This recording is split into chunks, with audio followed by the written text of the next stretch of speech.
Hello, everyone. Welcome back to E20 Zone TV. How a good day can he be ruined by Sean Whetstone? That's all I'm going to say. I was having a really great day. I was listening to garage music, Jay. I was loving life. And then Sean goes and drops that. Welcome back, everyone, to E20 Zone TV. Jay, he's back in the room. How are you, Jay? What's new? I'm all right. I'm sorry I've been away. Life has been like a million miles an hour for me lately. And then I'm jet setting again on Monday. I'm back to Poland again for my work. So it's good to be back and have the chance to have a chat. There's lots that's happened since I've been away and lots for us to catch up on. But otherwise, I am well, mate. How are you? I'm all right, mate. I'm all right. I'm still alive. That's a start. And then we start as we mean to go on. What do you make of what you read about an hour ago? So we are talking about the credit facility that West Ham seem to have taken out yet again. From a really dubious source, apparently. And look, I'm not going to pretend to be any kind of expert. I put a tweet out like last time this happened, which was not that long ago, and I got pelters from a load of Sullivan lovers and people trying to say this is a normal way to run a business. So I'm just going to preface this by saying I am not an expert. I can say what I think of this, which I said last time, and I will say again, this is a really bad sign in my opinion. The difficulty of trying to summarize this, and for anyone who's not seen this, it looks like West Ham are taking out a credit facility from a company that previously loaned a load of money to Everton, and it put them in a lot of financial difficulty. And all the Everton fans that are commenting, having seen this, are like, had heart skipped a beat and are worried about it. I've got one here, right? And this is coming from X, on Twitter, so to speak. If you're involved with that lot, you are in real trouble. They almost sent Everton to the wall with their loans and sky high interest rates. Like, I'm not being funny enough. I don't know how many more times I've got to say it. We've got to get this fucker out. I can't say it enough. I've been saying it for years. It's draining. It's draining. Keep saying the same thing over and over again. And people, like what you just said there, the Sullivan fucking in crowd, and he has got this media under wraps. But now this has come out, this is just going to sway it a little bit. I'll let you carry on, Jay. I just wanted to bring that in there. Yeah, no, appreciate the context, mate. I can put what I think is the use of these funds, what I think these funds are going to be used for, because we injected capital a long time ago to basically assist with the running of the club, which is, in the grand scheme of things, a relatively normal thing to do. We then took a further credit facility, what I believe was because of a deficit in what we had budgeted, whereby the money we would have got from Paqueta, i.e. the profit from the £80 million sale versus what we would have then bought, which is probably about £40 million. We then took a £40 million credit facility out to basically cover that because we don't budget well. We then refinanced that because the Kudus money that we got was not substantial enough to pay that off. So we are now paying what I believe is like £3.8 million in interest per year on that. And now we've got this other mythical financing arrangement that has come, which I believe, and this is just speculation, I believe will be to fund the remainder of our transfer window, because the amount has not been announced. So when you look at it from a logistical perspective, the amount of the net spend that we've got so far, I think, is negligible. I think we had the 55 million from Kudus. We signed to Debo for the different figures that go around. We'll call it around £30 million. The DF transfer and then a couple of freebies. That's a pretty negligible net spend. That's pretty much net zero. So I would imagine we put the bid out there for Matthias Fernandes, which was 28 plus 2. I would imagine the upfront payment for that would be level with what we expected to earn from the sales of Emerson, the sale of Irving, and the sale of Guido Rodriguez. That's probably the upfront payment that we would have paid for. And we've realized it ain't going to cover it. So we're probably taking out a credit facility to say we need more money to buy a couple of players, because we all know we're looking for a centre midfielder, which I'm sure we'll talk about. And I'd imagine we want one more as well. I don't think one centre midfielder is necessarily enough. And I reckon we've talked about we want two. So I reckon it's at least funding one centre midfielder and maybe two. Next year, when the loans have got to be paid, who's going to be up on offer next year. And this is what I've been saying, people, for a long time. And people look at me like I'm a fucking chav. But I'm quite an intelligent chav, I'm not going to lie, right? Is what happens next year when we have to sell.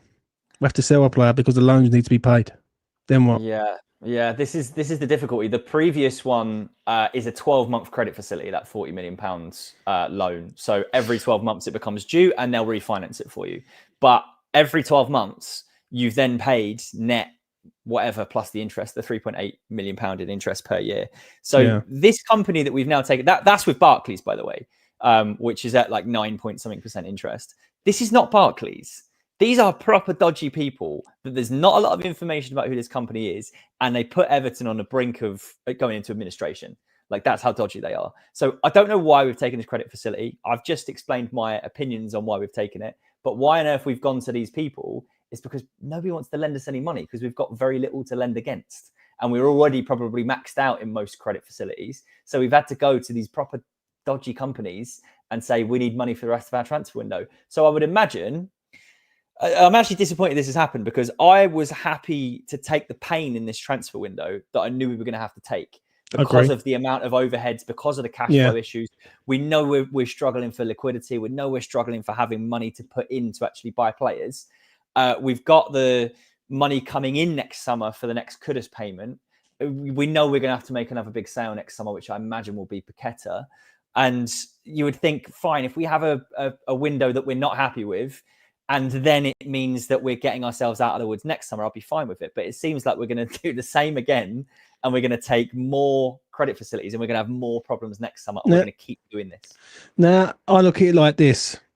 Who's up on offer next year? Who's the one person that has a massive sell-on value at our club currently right now? You all know who it is, right? It's the fucking captain. And the thing is, I just do not understand, and I've been saying this for ages, and people keep saying to me, you got a fucking agenda. Yes, I've got a fucking agenda against these cunts because they are fucking working their way through us, and they could walk away and we could be in massive amounts of debt. We could be like Birmingham. I spoke to a Sunderland fan the other day, and he said to me, he said, James, I was so grateful when the new owner come in. It completely transformed Sunderland Football Club. What we're seeing right now is we've got an owner in charge, and also I'm going to say this, fucking Kadinsky and all. That fucking Czech prick, right? He's in the fucking door. What's he doing? Do you know what I mean? Because he's obviously in there for financial gain, but he's not in there to sort of benefit West Ham United at the minute. This is worrying. Can I just say on the Kretinsky thing, because I respect what you're saying there, but we knew that's what he was signing up for, and I don't think you should put blame on Kretinsky, who came in, provided a cash injection, one of a number of cash injections we've had over the last, call it 5 years, when you consider the cash injection from Kretinsky. I don't know the amount off the top of my head, but that put funds into the club. Sale of Declan Rice, £100 million. Winning a European competition 3 years in Europe. We've had a number of cash injections into the club, and we've just not done anything with it. We've overpaid on players. We have installation plans, I would imagine, like payment installation plans that run over a long time, which means we're in this situation. I don't blame Kretinsky. Kretinsky sensed an opportunity where we were desperate for new cash injections into the club because the owners didn't want to put money in. So Kretinsky has obviously said to them, I will take X amount off of you. I will own this amount of the club, but I don't want anything to do with the day-to-day. And he will take his money out when it makes sense, because he is known as the Czech Sphinx for a reason. He will be there. He'll put his money in. He'll sit in the background, and then he will take it out when it makes a profit from him. That's his MO. We knew that when he signed up. So I've got no issue with Kretinsky personally, because this is what I expected. The issue is we turned to Kretinsky to put money in on a one-off investment, and now we need more investment. Kretinsky ain't going to put money in if David Sullivan ain't going to put money in. That is the sheer fact. I agree with you on that. David Sullivan is the biggest shareholder, so do not look anywhere else other than David Sullivan. So that is number one thing for me, is you can look at Kretinsky, but if the main guy ain't going to put money in, why on earth should Kretinsky put money in? Is my question. There you go. I've got a question for you. Just to play devil's advocate, if things were bad per what is just said, then why we not being touting Paqueta about 40 to 50 to fund the moves? Why go there means if we have sellable assets? I think it's a good question. I would say how do we know we haven't been touting around for £50 million? Because I think Sullivan knows that if he undersells Paqueta for £30 million, which I think we know, if he wanted £30 million for Paqueta, we could probably get it tomorrow. But if he was to undersell him, it causes way more problems for David Sullivan. And let's face it, David Sullivan is a PR merchant. He will do whatever he can to keep himself out of the press and keep himself out of bad headlines. So I think it's a really good question. How do we know we're not trying to sell him for £50 million? Is the question. Listen, everyone. Sean Whetstone just quickly. Sean Whetstone very publicly said we would hold out for 60 to 70 million pounds, and I think X said it as well. Yeah. Which is David Sullivan's line to the fans, right?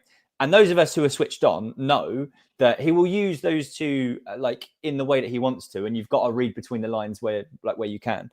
We know from the Mateus Fernandes deal that we're currently trying to sign up, you don't start at the price that you want to sell at. They've overvalued Mateus Fernandes, and we'll come back to that, I'm sure, in a moment.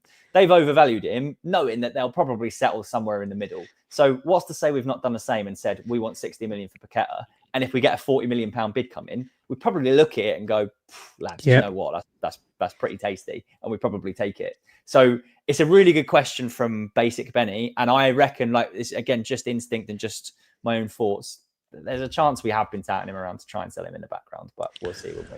Can I ask you something, Jay? All right. How worrying is this situation in regards of if we go down? Because I don't like to be negative. Yeah, people think I'm a negative fucker, right? I try not to be, but I'm a realist. Like I can see it for what it is, and you've also got to look at every possible scenario, not keep looking at the positive all the time, because there is many outcomes to life. If West Ham go down, is that the end? Because I'm not being funny. We go down, we lose everyone. We're in massive amounts of debt.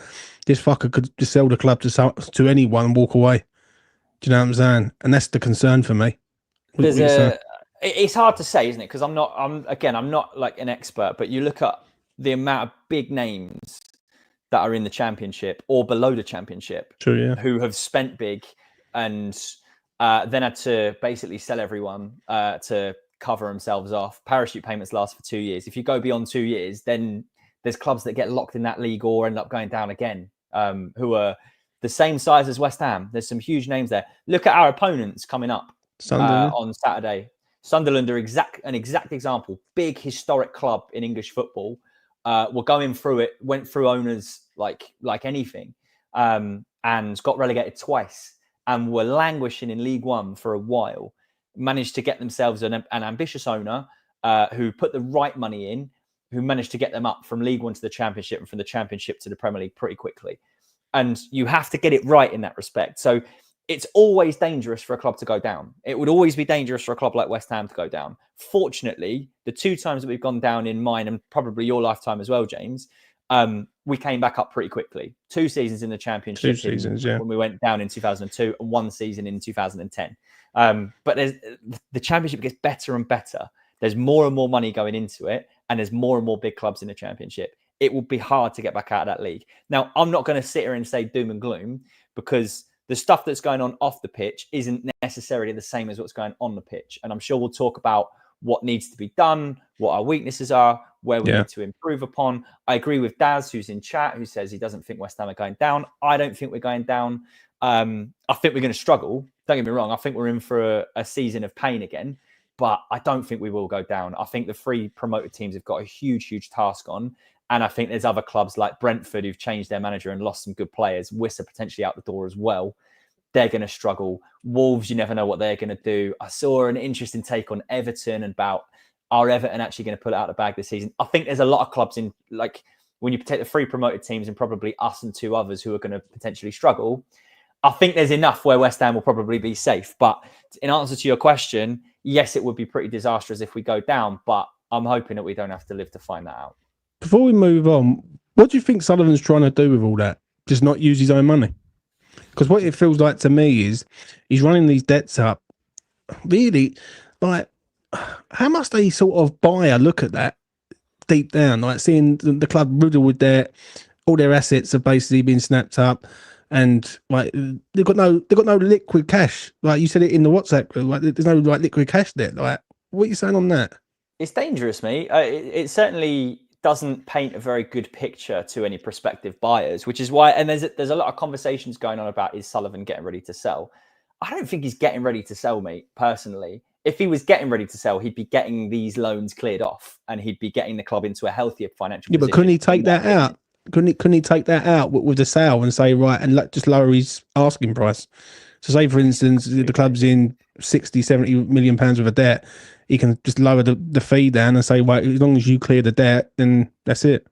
Yeah, I don't know, mate. I don't know if he'd be that generous to West Ham United, if I'm being honest. You've got to remember the only amount of money he ever put in, which was when we were in a time of distress, so we needed a cash injection. He pumped in at the highest interest rate, I think, bar Manchester United, of any shareholder loan. And we still have only paid, I think, about 25% of the capital off of that. It's been used as a mechanism. He spotted an opportunity with West Ham. He spotted an opportunity to buy the club on the cheap because we were in turmoil, and an opportunity to just keep extracting capital out of the club, which is what he's doing through the shareholder loan. So I don't think he's that generous, mate, if I'm being honest. What do you make of Ben's comment, Jay? One small glimmer of hope is that the company lending is linked to Michael Tabor, big West Ham man. Hopefully, but David Sullivan and David Gold were big West Ham men. And that didn't work out too well for us. And if there's one thing I know, it's that in business, there is absolutely no room for sentiment. Absolutely no room whatsoever. So true, mate. Bear that in mind. Right, let's come to midfielders. We might be piss poor broke, but we still need a midfielder. I'm going to ask you this, Jay. 81 days since West Ham last played, and we are going into the new season in approximately 48 hours' time. Why have we not got a midfielder in, mate? Couple of reasons, in my opinion. First and foremost, I think Graham Potter himself knows that we've got about 10 million midfielders on the books at West Ham. And if we start adding more midfielders too early into the transfer window, we could end up with a real problem where you could have ended up with about 10 centre midfielders on the books playing for West Ham, which is a dangerous position to be in. Hence, the first signing we made was Malik Diouf, who looks like he's a really good player and has improved an area that we desperately needed to improve. We then made 2 free signings in Callum Wilson and Kyle Walker-Peters. So you look at what we needed to do first. We needed another striker, which is why we ended up getting Callum Wilson. And I don't think we wanted to spend the money, or don't have the money to spend on a proper striker. And we needed cover in the right back and in the fullback area, which we've gone and done. So I think it's just part of it is logistically, like we just couldn't afford to buy more midfielders whilst we still have so many on the books. It then goes down to how bad we are at selling players. I think we got rid of, I think we bought Diouf first because we thought we would sell Emerson pretty quickly, and we haven't managed to sell Emerson. You look at the amount of centre midfielders that we've got, you look at Guido Rodriguez and Andy Irving as a start, as 2 players that are going to be moved on and should have been moved on already. Yeah. We still see him on the books. We still see him playing a big part in pre-season. We haven't got rid of him yet. So I think that's the logistic part from West Ham's perspective. I also think the centre midfielders that we want are overpriced. And it's the absolute prerogative of the clubs that are selling them. But you look at Mateus Fernandes as an example; he's way overpriced for who he is. He is overpriced. And Darren says there, I'll just pull this back up quickly. Darren says there, question, Jay and James, do you think we'll get Fernandes? I don't believe so, mate. My issue with the Fernandes one is you've known all summer, right? You must have asked Southampton what the valuation is, and then to go and get the valuation and then drop in a half price bid. I felt that bid wasn't a bid that to try and get him out of there. Now, I look at Fernandes. If you put a bit of 35 million in there, for me, you're talking serious numbers there. Do you know what I'm saying? He's a young, up-and-coming player. West Ham fans have got this in their head at the minute that because Southampton got him last season for 15 million, we have to only pay 30. We got Malik Diouf this season for 20 million. If he go, well, what are we going to want for him next year? 60 million? 50 million? Like, it doesn't matter. Do you know what I mean? Because we own the rights to the player. So I don't get that one. What do you make of the situation with that? Well, firstly, in answer to Darren's question, I think we've got a chance, but I think it will go down to the wire. And the reason I think, because we've had a bit of a conversation, it's good to actually talk through this properly, right? Because I do think West Ham holds some cards in the fact that this is a highly rated player. I actually don't rate him. I don't rate him anywhere near £40 million personally. I haven't seen enough of him to say he's a £40 million player. Red 5 says 35 million for a championship player is a lot. That is correct. The record sale was also by Southampton. Romeo Lavia to Chelsea for like 57 million pounds, and next it's like Ollie Watkins at 40 million. Are we really going to go and pay, if we're talking about 35 to 40 million pounds, are we really going to go and pay for one of what would be third or second most expensive transfer in Championship history? When you look at what Ollie Watkins has gone and done in the Premier League, is this guy actually that good? I don't know. It's not for me to decide. From my perspective, you talk about placing a bid that's going to go and get him out of there. I think it's bad negotiating to go and pay what is a really strong offer straight up when the player clearly wants to be playing at a high level.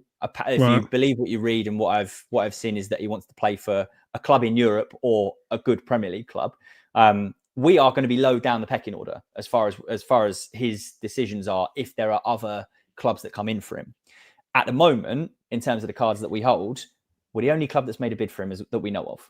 We don't know of anyone else that's come in and made a bid. So why would we go in and make a really, really strong offer initially when nobody is offered to take him off of Southampton's hands? So the player and the agent for the player is obviously going to want a big move for him because he's going to get a payday, and Fernandes wants to play in the Premier League. This is the first chance we've had to say to the agent, here's a serious offer, go and help us to get him out of Southampton.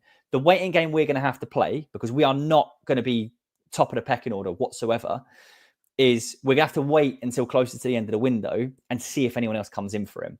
And in a week or 2 weeks, because we have to be patient with this one if we want him, let's say in 2 weeks' time, no one else has come in for him, and we're 3-4 days before the end of the window, we go back in again. How tasty, all of a sudden, does £30 million look for a player who is going to be unhappy and does not want to stay at your club? It's going to look a lot more tasty. So we're going to have to be patient with this one. Yeah, but we're going to have to see what happens. Do we have to? I just want to get to this question quickly before I answer you. Evening all, Jimbo, you've been killing it on X recently. Bang on the money. Fucking hell, everyone hates me on X, mate. But I'll tell you what, I ain't going to stop until this fucking little bastard's out the door. I mean that. I've been saying it for a long time, and I won't stop until the last breath in my body. So yeah, unfollow me and block me, because I ain't going to stop. What you're just saying, I agree with to a point, but do we have the time, Jay? Because we're running out of time to get a midfielder in. I feel that there's been sort of, it's going to be lackadaisy with West Ham with this midfield area. And I think I've got a theory of why they're doing that. I think they're waiting to sell Edson Alvarez. I think they're waiting for someone to come in for Alvarez and get Alvarez out, because where does Alvarez fit in a Graham Potter team at the minute? It just doesn't make no sense. Like, we've been told all summer that we haven't really got a lot of money. Because this money ain't going to stretch too far. We've got 4 players on that money so far. I think they're waiting to try and sell someone in the middle of the park. And then, like, listen, Guido's going to go. Irving's going to go. One more player has to go out that midfield to bring 2 in. And I think that's Alvarez. I think they're waiting for someone to come in for Alvarez. And the moment someone puts a decent bid in, they're going to accept it just to get him off the books. And then that'd be it. I'm a bit... The other day, I was having it with people on X. Yeah, it was hilarious. I look at it like this: you put a bid of 35 million in, that's a serious bid. Yeah, that's a bid that they look at and go, "Oh, I don't know." Right? It might get rejected, but it's a serious bid. 28 and 2 just doesn't feel like it's a serious bid. Now, if Nottingham Forest go in there and bid 35 million straight away, then what? Like, West Ham can't match it at the minute, can they? They're higher up the pecking order than us, mate. Like realistically, they've got European football. Yeah. They're in the Europa League. If they match any bid that we make, like, so be it. He's going to go to Notts Forest. It's as simple as that. We cannot physically compete with that. To your point of selling Alvarez, it also fits really well with my theory of we will have a 0 net spend when it comes to the end of the transfer window. It fits that perfectly, because when you think about it, I said earlier in a group chat, I reckon we get 15 mil combined for like Emerson, Guido, and Andy Irving. So that, like I say, that probably pays for the upfront payment for Mateus Fernandes, and you'd have to find a little bit more. If we then sell Alvarez, let's say 20 to 25 million, probably about covers what you'd spend on Fernandes. So I wouldn't be surprised at all if we sell Alvarez and bring Fernandes in, but we're going to have to wait, mate. Because like I say, we cannot sell players. Alvarez apparently had interest off the back of a really strong Gold Cup performance. Gone flat there, multiple man of the match performances. If we wanted him out the door, we should have been touting him around and trying to get the money for him and being forward thinking. But we are not forward thinking. So we're going to have to wait until deadline day. and take a distressed sale because we will match up what we can get for players with what we will spend on Fernandes. And I think if we don't get Fernandes, then we move on to one of these other targets. Are you concerned about this window? Because I am a little bit, right? I say the reason why I'm concerned is because the more it drags, the more I can see old habits coming to like the forefront. Like, do you know what I mean? The Josh Brownhill thing is irritating me and all. I just want that fucker to be announced at another club. Right, but I know he's waiting to sign for West Ham. I look at it like this, is that we've had all summer to sort this out and we haven't sorted it out. Like, do we really need Callum Wilson here right now, right? Or players are like that. But I suppose when you look at the wages and look at what it is, it works for us now, doesn't it? So it sort of counteracts that. But I don't know, man. I'm nervous about this situation with the midfield because we're asking midfielders to come in and hit the ground running straight away, isn't it? Do you know what I'm saying? Yeah, it's always the problem though, is like, it's difficult because like people will want midfielders to come in and hit the ground running, and if they don't, they're shit.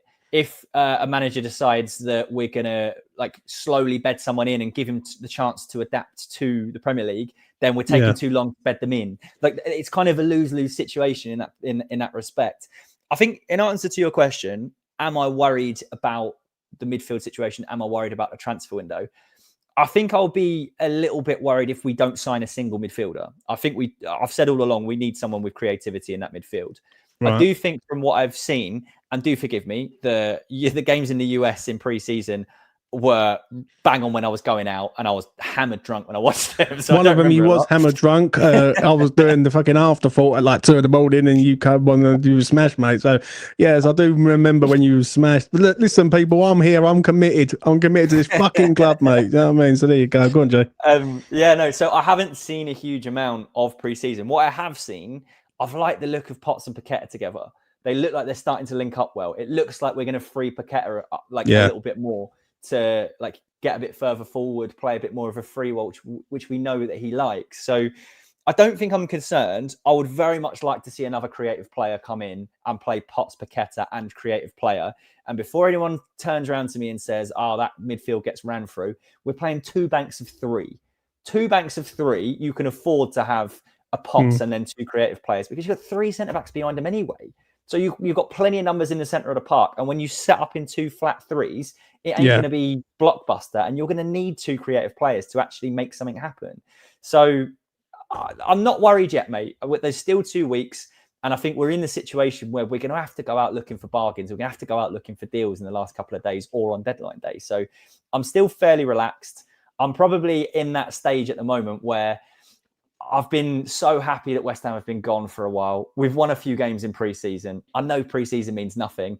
The season kicks off in 2 days, and I'm just excited to have West Ham back now. I've forgotten all of the misery that happened last season, and I just want to spend the next couple of days being a little bit optimistic. So I'm kind of parking the transfer window stuff. I'm forgetting the stuff in the past, and I'm just excited to see us play in 2 days more than anything at the moment. If we get to deadline day and we have not signed a midfielder, then I'll be worried, but still a bit of time as far as I'm concerned. Who do you think will come in though? Because with the Fernandes thing, I think he gets picked up beforehand. I don't know why. I've got this feeling with this Harvey Elliott thing. I really do. The longer it goes on with Harvey Elliott still being at Liverpool, I think a loan with an option to buy or an obligation to buy next season is on the cards. I can just see it, like, because what it is for me, I just feel like he's waiting. But they're waiting for something. Do you know what I mean? They're waiting to do what they're waiting to sell, either sell or they're waiting for a player to come up who they can afford to get. Do you know what I'm saying? So I don't know.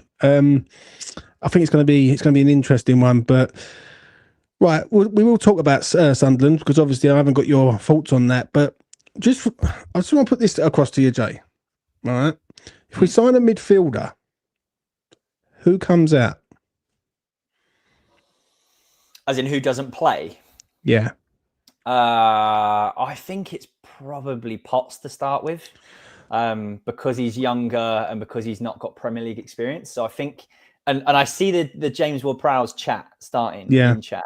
And I hear you, like I get it. And somebody asked a good question. Have you, Red 5, who's been on fire in the chat so far, have we all accepted James Ward-Prowse as a major part of Graham Potter's plans? I have accepted it because I think, and what I hope, I'll tell you what I hope, not what I think. But what I hope is We see Ward-Prowse to start with in the season because he's got loads of experience. He's been named vice captain, as people have been saying. But we sign this exciting player, hopefully Fernandes or Elliott or whoever. Yeah. We get someone who's capable of coming in and getting on the ball and making things happen. And the overall vision will be Potts gets his way into the first team. I've really liked what I've seen, but he's got a lot of learning to do. And there'll be a very, very steep learning curve in the Premier League. He's done well in the Championship. He's done well in pre-season. You stick him against the Premier League side, completely different ball game.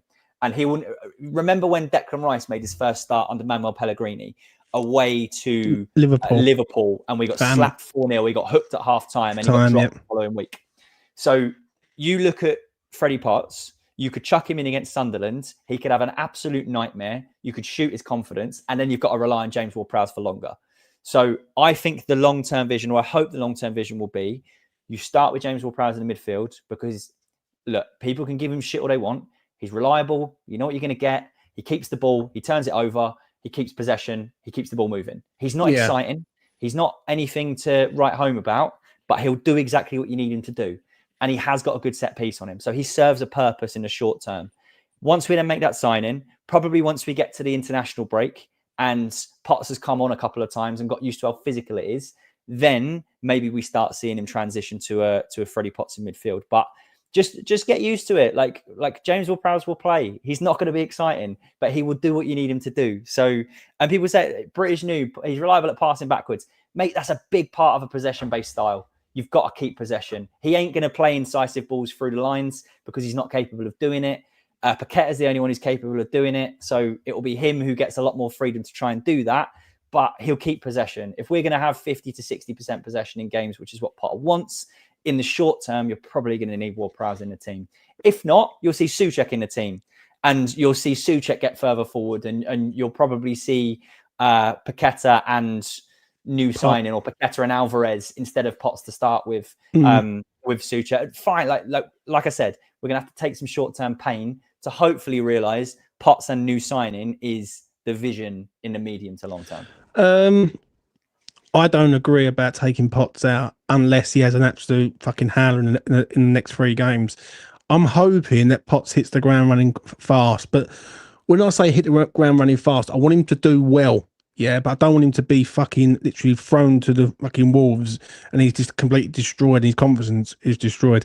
For me, it's got to be Souček, Paqueta, and Potts for me.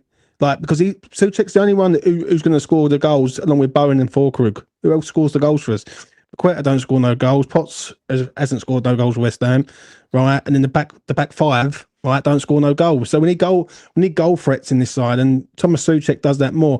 Do I want him in the midfield 2 or midfield 3? No. But you got to use it to your advantage. If you're going to start whipping balls in, right, you need someone to attack them, and he's the only one at the minute.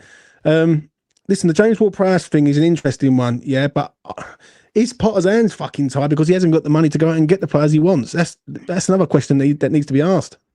Which is why we've got to be realistic with what we're looking at. And that's why I say, like, if James Ward-Prowse is going to start for the first 3 games, like, it ain't the end of the world. I'm not going to say that I'm excited to see James Ward-Prowse start, but he does a job for you.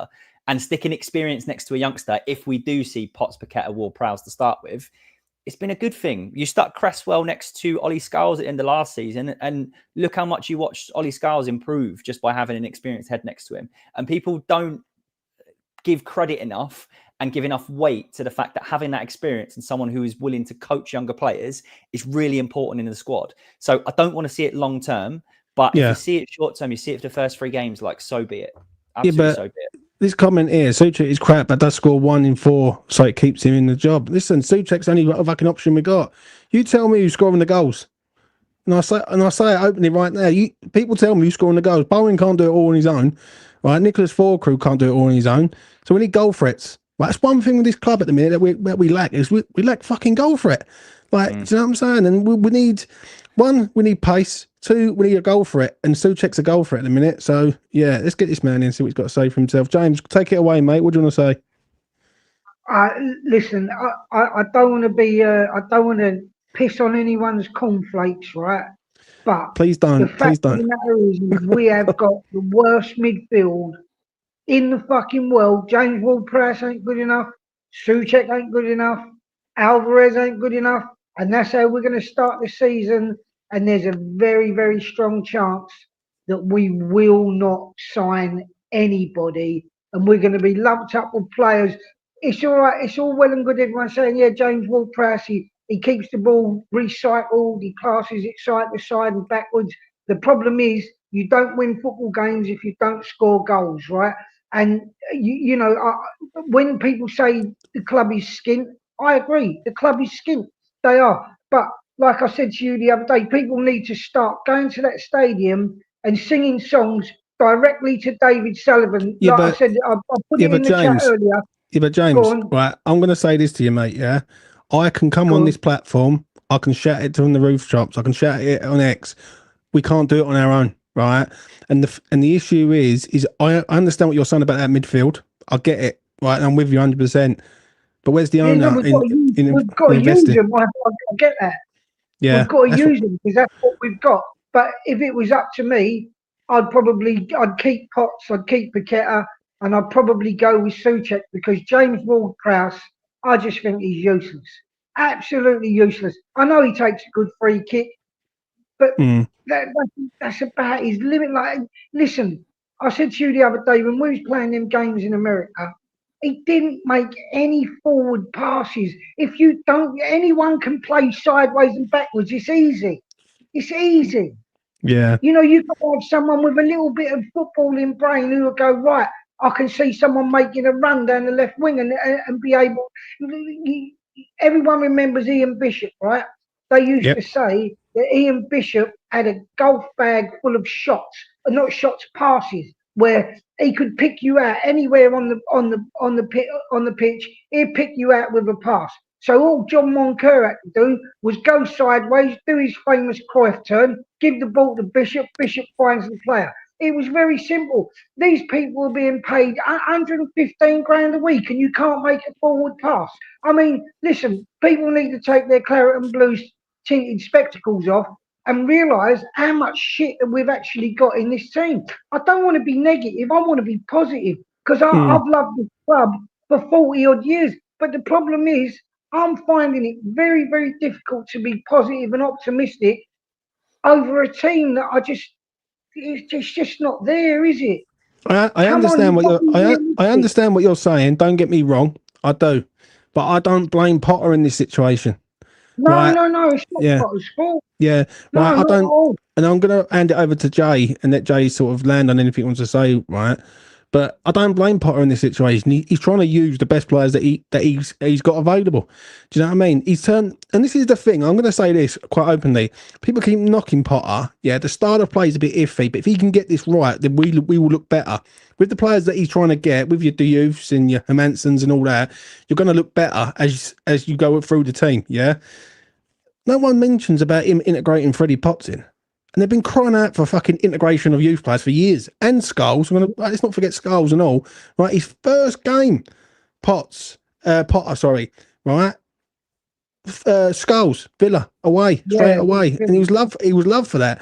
So I think there needs to be a bit more sort of, not full praise on Potter, because I feel like Potter's hands are tied. And it all goes back to the ownership. Do you know what I mean? Jay, what do you want to say, mate? I do think on that because first of all, I agree with everything you just said, James, down the bottom. We are in a shit situation. We do have a really, really poor midfield, and that's why I'm willing to say, like, if it's 3 games and we give Potts a little bit of a chance to integrate himself in, I've got no problem with it. I think it's a bit different going. I think it's a bit different when you look at Scarles playing at left back versus chucking someone in centre midfield, asking him to anchor the midfield first game of the season against the team that, let's face it, are going to create a really, really hostile atmosphere. They're going to be up for it. Their first game back in the Premier League, and you've got an experienced player like Granit Xhaka opposite you, who's going to be really, really difficult to deal with. So that's why I protect Potts a little bit. Like what it is, he's going to be thrown in at the deep end, right?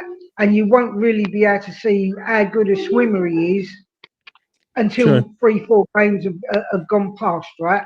And then you'll have an idea of whether he's going to be able to cope with the tension and the stress of doing that.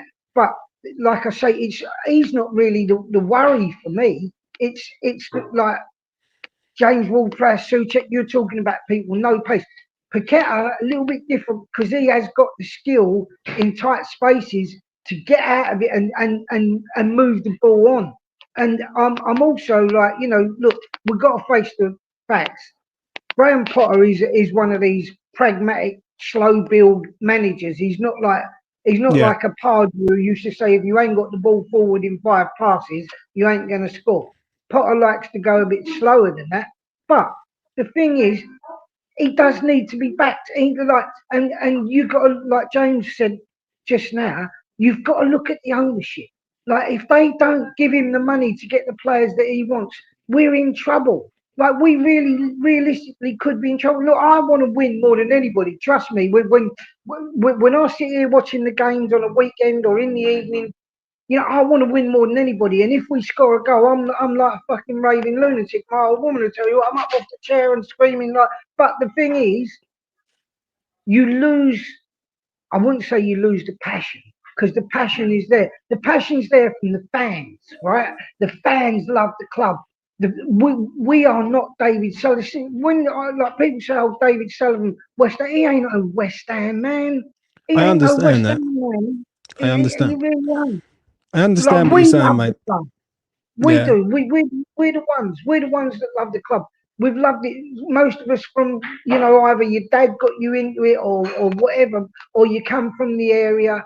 Like for me, it was both. My dad got me into it. I come from the area, and I'm sure it's the same for most of you. But the thing is, when everyone's sitting there, you can't really dig out Potter. Last season, the man had to use a team that wasn't his. The only person But we the got only thing in I'm going to say though, James, on that is Go on. people will dig out Potter first before they get to Sullivan, and this is what's pissing me off a little bit. With I'm going to be straight, right? I'm going to say it. Fuck it, right? With some of these West Ham fans, they need to know what side they're fucking bread's buttered, right? What do you want? Right? Do you want a successful team?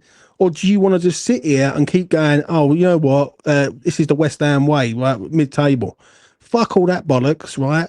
10 years ago, we moved for a purpose, and I'm not going to fucking sit there, and I ain't going to forget that. Do you know what I'm saying? And when you look at the finances that's come out today, right? Are you telling me we moved to be fucking lumbered in debt and like literally having to go around begging bowl with fucking like trying to people to save our fucking transfer window? Like, it's not good enough, mate. It really ain't. I do feel for Potter in this situation. I do. Your man sitting next. Sorry, I've forgotten your name, mate. I Jay. don't mean to be rude. Jay, right? Jay, your man said earlier, right, and he's 100% correct. The only time they put money in was at the very beginning when we was in dire straits because of what happened to the Icelandic biscuit people, right? And they put that money in at the beginning. They had a plan before they ever bought West Ham. They knew what they was going to do. They knew they was going to sell the stadium. People turn around and go, "Oh yeah, David Gold used to live in Green Street." Listen, he didn't give a fuck about West Ham, and neither did Sullivan. It's all about money. They ain't never put a penny in since. They put 50 million in. They give a couple of loans that they charged at ridiculous rates of interest. Like Jay says, we're still fucking paying it back. It was like what the Americans did in the Second World War. They lent England money. We was paying it back for the next fucking 60 years. I know, true. Mate. I know. Right. I just want to say to all the people out there, any of you fans, if you don't think Sullivan is a scumbag, I'm sorry, you're deluded. He is an absolute scumbag. He is the worst of what we have got, the worst owner in Europe, without a doubt, probably the world. And that is my honest opinion. And I'm not saying, oh, get on the BS out train, although I wish you all would, because you ain't never going to get them out. Like I said, everyone should sing that song. Where's your money gone, David Sullivan? Where's the money? Like, because the man's a shit. I'll tell you what, I'm gonna clip that up. I'm gonna make you a fucking hero, son. Honestly, I really am. I'm gonna clip that up and then have that on repeat. What do you want, James? See me, right? I tell like you, right? You've been staunch in the fact that you've turned around and said, I won't go over to that new ground until Sullivan's gone. And that I respect that, right? I really do. Me, if I was still living, you know, back in the area, I used to live in Raynham, Elm Park, fucking Dagenham. I've been everywhere, me. Right? But the thing is, I wouldn't go over there either. And when you hear people like Dan Lawless, he done a thing yesterday, Dan Lawless. I don't know him personally, but Yeah. he gave 5 reasons why he gave up his season ticket, a man who's held a season ticket for 10 years. And you know what? It almost brought me to tears because I'm Yeah, I know, sitting mate. there listening to him. And he's not the only one. Ryan Archer, he gave up his season ticket. Loads of people have dropped their season ticket. So all the legacy fans, the ones who did go to the bowling, and the ones who say, yeah, I remember walking down Green Street and smelling the hamburgers, the hot dogs, the badge sellers, the Yeah, I know, program mate. sellers. You know, like all of those people that got left behind. The geezer who used to own Nathan's, I know him. I know him really well, Nathan Jacoby. I've known him for years. You know, like they've practically bankrupted that fucking pie and mash shop by doing I what must they did. admit, just say this because I'm gonna have to let you go because I've got someone else who wants to come on, right? But you're right about Nathan's. I heard about that and all, and the way they handled that was fucking pretty bad. I must admit. But Yep. you know what? Listen, I'm going to go. Much love. Keep doing it. And all you people, listen, don't be scared to ruck about the club because you're not rucking about the club. You're rucking about Sullivan. You've got to scratch the surface to get deeper, right? And the fact of the matter is, unless we all fucking do something, he ain't never going to go because this is a cash cow for him. All he does is dodgy deals with these fucking agents, splitting money up and giving bits to the board. And why do you think there ain't never no money in the club? Where's the 100 odd million a year for the TV money? Where's the fucking money for season tickets? And all the money that we rake in off of all these half and half fucking scarf wankers. You know, where's all our money? Where's it gone? I know, mate. Go on, I know. I'm going to go. Listen, good luck. Great show. Take it easy, James. Jay, nice to meet you. See you, mate. Ta-da. Take care, man. It's like stress free. I'm here to de-stress people, honestly, mate. You know what I mean? Like E20 de-stress zone. I've got a new show coming soon. Jay, what do you make of what James said? I feel like Jimmy Sawyer there's just got a lot off his chest, and I feel better for knowing that he's had that cathartic experience. I was worried that he wasn't taking any in-breaths towards the end. I was worried he's going to keel over on us, but he didn't put a foot wrong in what he said. Yeah, fair play. Yeah, fair play. I am intrigued. I'll be intrigued when we play Chelsea at home to see what it's like in the stadium. Because to his point, a lot of people have said they've given up their season tickets. I'm still going. Yeah. But I'm intrigued. Friday night at home against Chelsea, that should be under the lights. That should be packed and that should be bouncing. So I'm intrigued to see how many empty seats there are. We know there's normally 10,000 or so. So I wonder if there's fewer. I wonder if there's more. Did you see the sellout the other day against Lille when it wasn't even a sellout? There was empty seats fucking everywhere. You know what I mean? And the problem is, this is like a ripple effect, right? It really is. If you walk away, and you see the team falling apart, that's going to hurt a lot of people, right? I've done it, so I've gone through that motion of seeing the team fall apart. I remember when West Ham moved in 2016. They moved into the ground, was getting hammered by teams 3-0, and it was just chaos. Like loads of players had no idea and was lucky to stay in the fucking league. But nevertheless, I'm just a little bit concerned in regards of like where it's going. That's the only thing, and we just got an owner in charge that don't fucking care. But people still back him. That's the thing that baffles me, Jay. People still back him and say, you know what, he's done all right. It's not him, it's this, it's that. It's always a fucking excuse. Like, it's too many excuses at the end of the day. It really is. Yeah, I see someone on Twitter like crediting him for the European win the other day, and I was like, Jesus Christ, that is reaching so hard. So hard. I don't get it, mate. I think it's because the vocal fans who would stand up to him and make noise in the stadium, make noise home and away, they've all got bored. They're just fed up and they won't go to the stadium anymore and they won't go and see the club anymore. So I think the discourse around the fan base is so much quieter and it's so much harder for like any real anger towards the owners to be felt amongst the fan base that people try and like just be different. People try and be right on social media for the sake of being right. Like people can do whatever they want to do, but I do think that the proper hardcore following of the club is so disillusioned that the ones who would be standing up to the guy in the stadium, like Burnley 2018, I think it was 2018, they're not there anymore. And that's the sheer fact of the matter. That's why he gets away with murder. Yeah, it is sad, mate. It is sad. And the thing is, I think it's a change of generation. I know what, and I stand by that. I really do. I think the younger generation of the last 10 years have seen the transformation from Upton Park to Stratford. Some of them never felt Upton Park because they've got no emotional connection to it, or they was too young. And then you got the ones now who sort of love the LS, think big stadium, FIFA, Football Manager, looks great, doesn't it? Like, do you know what I mean? I just feel that sometimes in life you've got to look at the bigger picture, and you've got to look long term. Yeah, not many West Ham fans look long term. They look at who we're signing and what we can do this season. I look 2 years down the road, and if this situation carries on going over the next 2-3 years, every season we're going to have to sell a player. Like, we're going to have to sell a player. And the thing is, if next season Bowen's up on offer, mate, there'll be fucking anarchy in that ground. Like, literally anarchy. And I can see it coming, because we haven't. When you look at our team currently right now, Jay, name me the sellable assets, really. I think Paqueta, I think Diouf will be worth probably double what we paid for him next season. I think he's going to have a really good season. And outside of that, you're probably looking at Bowen, but I just don't see us selling Bowen, to be honest, because we would want so much money for him, and he'll be 29 next summer. 29.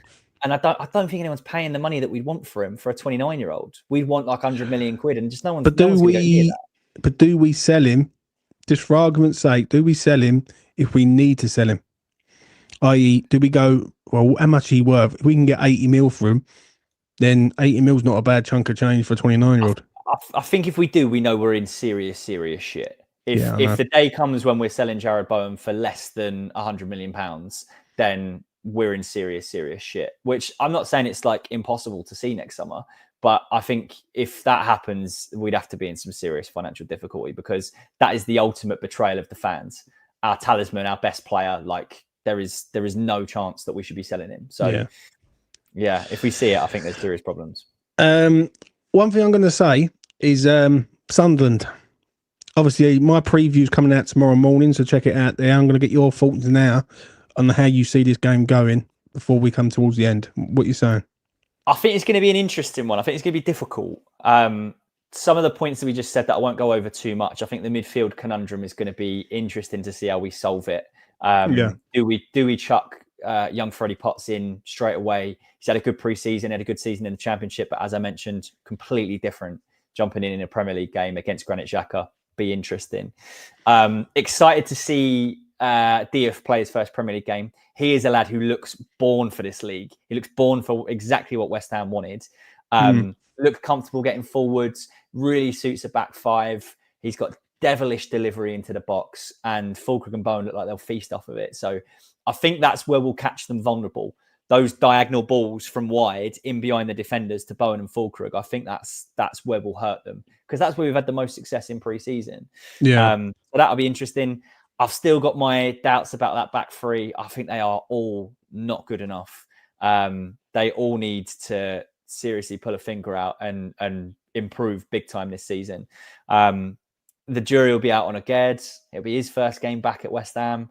The player that we thought was an absolute shoe-in to be out the door, he's come back. Graham Potter's been in his ear, and he seemed happy to play for the club again, which, fine. If he's happy to play for the club and he plays well, I've got no issue with him whatsoever. But from what I saw in pre-season, which, like I say, I was hammered drunk for half the games that I watched in pre-season, I don't remember being that impressed.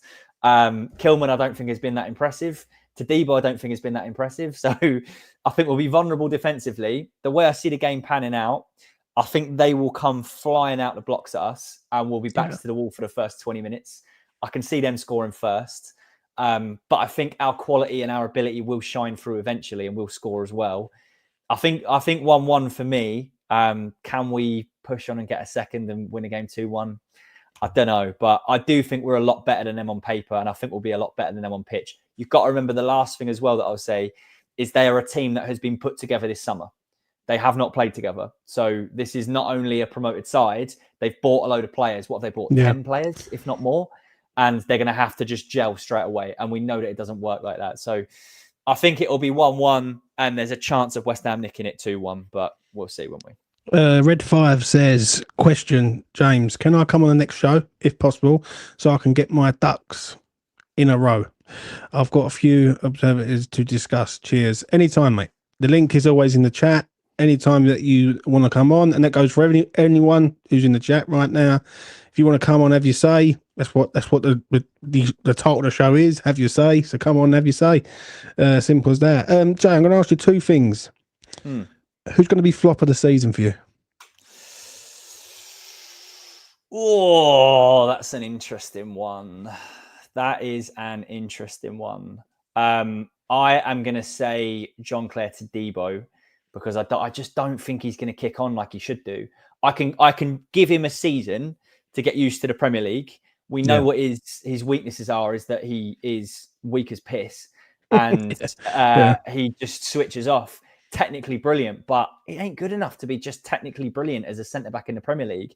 And I haven't seen enough of an improvement in him physically and in a back three to say that I think he's going to kick on and justify that 35 million price tag. So I think to Debo for me. Anyone who wants to know mine, watch my video done the other day. It's a pretty good video in regards of my season predictions, which I released today. Who's going to be the star of the season for you? It's always hard to look past Jarrod Bowen, isn't it? Like, it's always hard to look past it. I thought it was hard done by not to win Hammer of the Year last season. He had a brilliant season in a year that we were absolutely dreadful. I'm not going to be boring and pick Jarrod Bowen. I'm going to pick one of two. Malik Diouf. I think he's going to be absolutely mustard, and I'm really excited to see him play in the Premier League. I think Fulkrug's going to get goals, you know. I've just got a feeling that the style that we're going to play with a wing back that knows how to whip a cross in, I think Fulkrug's going to get goals. And I think he'll be exciting to watch. And he'll get scrappy goals. He'll get some chaos goals. We love a chaos goal. lot of headers, lot of chaos goals, because that's the way that we're going to hurt teams, is diagonal balls in behind. And he'll be there. He's experienced enough to feast on the scraps. So I think Fulkrug gets at least 10 goals this season. Yeah, I am looking at prices to see if I can get him at 15 goals and get a decent price. I think what you just said is exactly what I said on the video, funny enough. I think Bowen will supply Fulkrug quite a lot, and Diouf will, and there'll be sort of areas where Fulkrug will sort of stay within the 18-yard box and just sort of bury chances, and like balls will come out. He's natural born finisher, isn't he? Right, final question. Where do we finish? And does Graham Potter last the season? Yes, he lasts the season, because I don't think we can afford to sack him, and I don't think we're going to go down, and I think that's the minimum requirement from the board. So yes, I think he lasts the season, although I think it will be really difficult, because I think we finished no higher than 14th this season. I think we're in for another season of pain. I think there'll be improvements, but we'll still lose lots of games by one goal, and we'll play well, and Potter gave everything shtick that he always gives, because I think we will see improvements in the way that we play our style and the morale around the place. But I just don't think we've got enough to finish any higher than 14th personally. And I hate to say it, but I think somewhere from 14th to 17th is where we'll end up. Red's got money on this, definitely. 12th, sacked by October 31st. He ain't getting sacked, mate. It's a break clause. There's a break clause in the contract, and sadly ain't going to happen. Sullivan's got his man in place that if it goes wrong, he can throw him under the bus and all, like he does everyone else. So, you know, is what it is. Jay, any final words from you? Anything you want to discuss that we've missed, or anything you want to ask me? We have missed the LMS. Oh, yes. Go on, then, mate. Talk about LMS. We have a last man standing league, which is running. The deadline to join is in 23 hours time. Really, really simple. You get the opportunity to win hundreds of pounds by playing a game with your fellow E20 community members. I'm going to post the link to the WhatsApp group. It's £10 to enter. The instructions are all in the description. You pick a team to win in game week 1, and if your team wins, you progress to game week 2. All the players who are still in game week 2 get to pick a different team, because you can't pick the same team twice. And if they win, they progress to game week 3. We will keep going again and again and again until we have a last man or woman standing, and that person will win multiple hundreds of pounds. So I'm going to put the link in the chat now. And if you wish to join, then there is the link. Just join the WhatsApp group. Any questions, ask your questions. You can DM me. You can put the questions in the group. And if you want to join and you want to play, all the instructions are in the description, so you can join and play there. And that's I must admit, I've got about 40 people in that WhatsApp room. It's lively, isn't it, really? Do you know what I mean? And I think we've done well. I think we've done well, really, to try and get 40 people in there. Obviously, we talked about it for a few months, and I wanted to try and get 50 in there, but if we can get 40 in there, which we have, it's always good. Do you know what I'm saying? We've got that there. We've got that there. Oh, I want to say this about Rancho. Rancho will be the last man standing. Yeah, he will be, mate. He ran the other day. He won, and it was a joy. I must admit, it's coming towards the end, sadly, for Blackpool Rancho. And honestly, I'm made of stone on things with people, but with animals and things like that, I'm soft as shit. And when it comes to the time to say goodbye to him, it's going to be an emotional time because he's been really, really brilliant for us. He really has. And long may he have a good life in the home where he's going to go. That is it, ladies and gentlemen. That is us done for today. I'm going to say this: keep the faith. That's all we can do. And obviously, smash a like on the video. Subscribe to E20 Zone TV. My preview will be out tomorrow morning, 9 o'clock, and that'll be it. But straight after the game on Saturday, I'll be back after thought, straight after it, and hopefully we can get a result there and then. That's been Jay. That's been me. Take care of yourselves out there. Be good, and we'll see you again in the next one.